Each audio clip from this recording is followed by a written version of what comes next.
শুভ সকাল সবাইকে। শুভ বৃহস্পতিবার। তো আজকে ভোর 4টায় উঠে মানে প্রতিদিনই উঠি, তারপরে একটু হেঁটে এসে ঘরটার মুছে এই যে ফুল তুলে একদম পুজো দেওয়া হয়ে গেল আমার। পুজো দেওয়ার পরে এবার এই যে লাল চা খাচ্ছি একটু মুড়ি দিয়ে, আর ভিজিয়ে রাখি ওগুলো খাই। তারপরে ভাতটা বসিয়ে দিলাম, মানে তাড়াতাড়ি আছে রান্নার।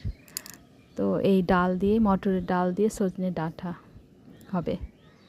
আর আজকে বৃহস্পতিবার, সব কিছু নিরামিষ। তো ওইদিকে ভাতটা বসিয়ে দিয়েছি, ডালটা বসিয়ে দিয়েছি। এবার বিছানাটা, চাদরটা চেঞ্জ করেছিলাম, তো চাদরটা পেতে নিচ্ছি। সকাল সকাল কাজ করতে বেশ এনার্জিটা থাকে, ভালো লাগে। আর একটু বেলা হয়ে গেলে তখন কাজের আর অত ইচ্ছাও করে না, ভালোও লাগে না। তো এই যে সকাল সকাল সব কাজ সারা হয়ে যাচ্ছে। তারপরে বিছানার চাদরটা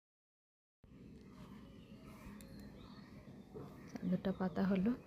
এবার রান্নাটা দেখি, রান্নার কী অবস্থা। তো রান্নার দিকে এবার যাব। আজকে মানে সকাল থেকে একটু ঠান্ডা ঠান্ডা আবহাওয়া আছে। আর এই ঘরেরও বিছানা চাদরটা একটু ঠিক করলাম। আর এই যে রান্না হচ্ছে কলা।